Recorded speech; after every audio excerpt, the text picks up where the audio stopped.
It is quilting day at Grandma's. My mom and my aunt and my cousins and I all gather at Grandma's a few times each winter in these years because Grandma is making graduation quilts for every one of her 18 grandchildren. The few oldest have already gotten theirs, including my older sister, and as we get close to that age, we girls get to go and choose our fabrics at the quilt store, or if the girls don't want to, their moms, my aunts have gotten to pick their fabrics. But I got to go and pick, and today we are working on my quilt. Grandpa calls it the Persian rug. It has some rich mulberry rosy colors and some deeper jewel toned blue and a variety of other colors all mixed in, and they're just all together warm and rich and inviting and soothing colors. I chose them from the sales rack, which is why I got the fabrics that I have, because that's the way I think. Let's save money. These quilts are not cheap for Grandma to make, so it is a big special gift for each of her grandchildren. And not only that, she puts hours into every quilt, and that makes them so much more special, having Grandma's time and love and handiwork put into them. We arrive on a chilly winter's day, all bundled up in our winter coats, and my younger sister has her snow pants along and extra gear to be able to play outside with our younger cousin. But for now, we all head inside. We take off our coats and leave them on Grandpa and Grandma's bed in their bedroom down the hall. Then it's down to the basement we go. Grandpa's already down there. He's stoking the fire in the fireplace. He has the door swung open, the glass door, and I hear the crackling and spitting as he pulls another log out of the log holder to the side and sets it in, nestles it in on top of the flaming logs and coals. He must have had this fire going all day to get the basement warm and cozy for us. The ceiling is wood. The walls are wallpapered. There's all this stone along the fireplace wall, and then beyond that, bookshelves stretching to the end wall, which is full of a big window looking up into the backyard. Beneath that big window, there's a library table, and off to the side of that is a beautiful set of old bookcases with glass doors that hinge down over the front of each. I step over there to just look at them for a bit again because they're such beautiful old books. The backs of every spine are hardcover. Some are faded, some are worn, but they have some gold printing on them and some black, and most of them are in Norwegian, my grandpa's first language. Next, the others are coming down the stairs, so I wander over to the fireplace, and Grandpa is swinging the glass door shut, and I see him swing the little latch in place to hold it shut and set the poker back into its stand. We greet each other, and he says, "Are you ready for some quilting?" And I say, "Yes, I am. I brought my thimble.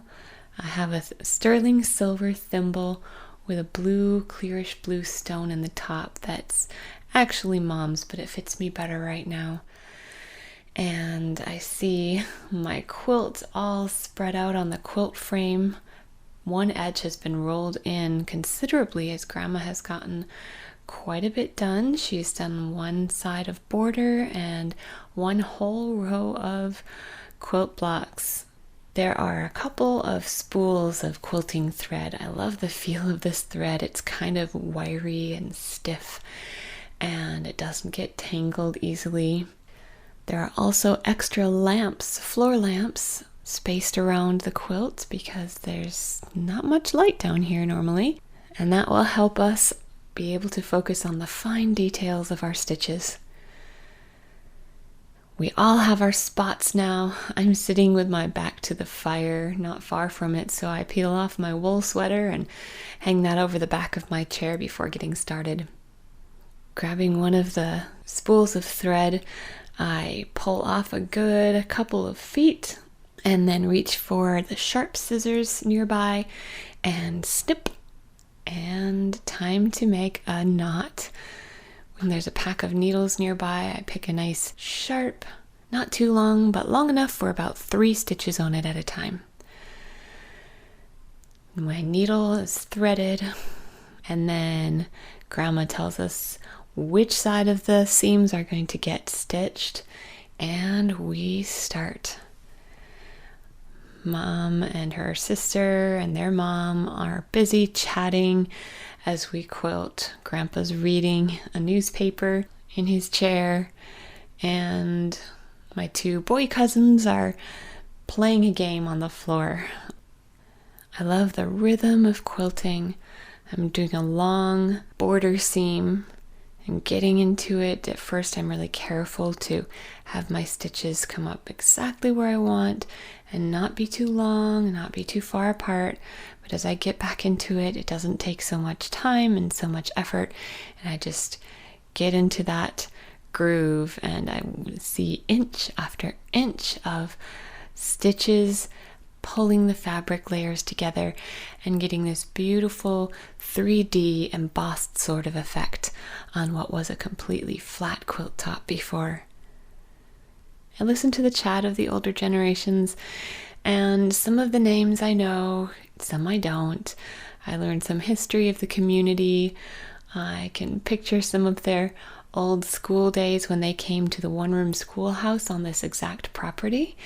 And then I think about, my mind wanders, and I think about how they used to play on the exact same playground equipment that we use that's now on Grandpa and Grandma's land. There's the teeter-totters. That's so fun to not only use it in the traditional way, actually I more so enjoy walking up one side, balancing it by standing straddled across the rod and trying to keep it balanced, and then slowly easing it down the other side without a bump and walking down. Then there's the swing set, 2 swings that we used to go as high as we could on, and then the monkey bar with handles hanging from it from chains between the 2 swings has seen all sorts of our antics growing up. Then further back, down the backyard, is the old merry-go-round. Such a fun thing. We would do it sitting, we would run and land, we would lay down on our stomachs across the benches and push ourselves with our hands on the ground. As many ways as we could think of playing with that, we did. Then beyond that, there's the huge old pine tree that we would climb. I don't know how many cousins we would have together in that tree all at the same time. And I find myself smiling as I remember all of these things, and all of a sudden find myself still at the quilt. And several more inches done, I'm coming to an end, and my sister is coming along on the next row above mine, all on the same side, so I have to get up and move around her and go back to the other end. Pretty soon we'll be rolling this edge of the quilt and getting into the quilt blocks themselves. But first, it is time for lunch. And in this area, that does not mean a meal, that means an afternoon snack, but at Grandma's, lunch is a feast. So we head upstairs at where Grandma has been for several minutes already. We could hear her moving around. We could hear the beep of the microwave, the clatter of the teapot on the stove. And when she calls it down the head of the steps, we all set down our thimbles on the quilt, turn off the extra lamps, and head upstairs along with Grandpa. At the dining room table, she has places set for all of us, and oh, look at all of that food on the table. Grandma asks if we will brew the tea for her because she always loves tea at our place on birthdays and doesn't know quite how we do it to get it so good. And we smile and just say it's making a whole pot of tea is what makes it special, I think, instead of always having it a tea bag in a cup. So we put 3 tea bags in her teapot and let it steep while we bring it to the table and set it on an old trivet. The sun is streaming in the windows and lighting up the whole room with such a cozy glow. Over by the window behind Grandpa, I see Grandma's bench full of African violets, many of them blooming in different colors, different shades of purples and blues, and some white and some pink. And then there's the big plant in the corner. The light coming through its leaves glows such a bright green. After we sit down, Grandpa says, "Do you know the Norwegian table prayer?" And we say various forms of yes or maybe. I memorized it once Grandpa had it handwritten out for all of us grandkids and gave it to us. Maybe that was a Christmas, but I've memorized it ever since then. And we say the Norwegian table prayer together. It's beautiful rhythm just rolling off our tongues. I don't know what every single word means, but I know the overall gist. And it's such a beautiful connection to Grandpa's past and my family history. And it's so special that we are gathering I Jesu navn, in Jesus' name. Now it's time for Grandma to dish up and hand out the lunch. She has outdone herself. She made a raspberry royal cake. Oh, so delicious. Then she has some other cookies and some quick bread. And this is just our afternoon snack at Grandma's. The tea is being passed around and we pour that up, those of us who want some, into Grandma's china teacups on saucers. But Grandpa has coffee. Grandma made it in the 2-cup coffee maker just for him. And he gets the whole pot sitting by him so he can pour up more when he's ready for it. The talk gets lively up here. Such a wide range of topics we can enjoy together. Grandpa asks if I have any piano music memorized. And so once I've finished with my lunch and the others are starting to clear the table, he sits in his big recliner right by the piano, and I pull out the bench and sit down and lift the lid over the keys. And I kind of chuckle inwardly as I think how this is going to sound, because this is such a different piano than mine at home. It's kind of a quacky and tinny sound to me, just a very small old piano. And I think, okay, what do I have memorized this time? And then I launch into it. And when I finish, I see Grandpa just sitting, leaning back with a big smile on his face. And he gets this big clap going that kind of moves his whole arms and his whole torso. It's just such a familiar, comforting, encouraging sight. Grandpa loves music and he loves to encourage his grandkids in their music. I hear voices from the basement again, and I also hear some voices in the entryway. My youngest sister and 2 of our cousins are heading outside into the snow. They're pulling on their boots and tying them up, and I hear the thump as they try to get their heels down into the big, warm winter boots. Grandpa's gonna stay up here and take a nap, and so I just head down to the basement myself and join the others, and I see that it is time to roll this side.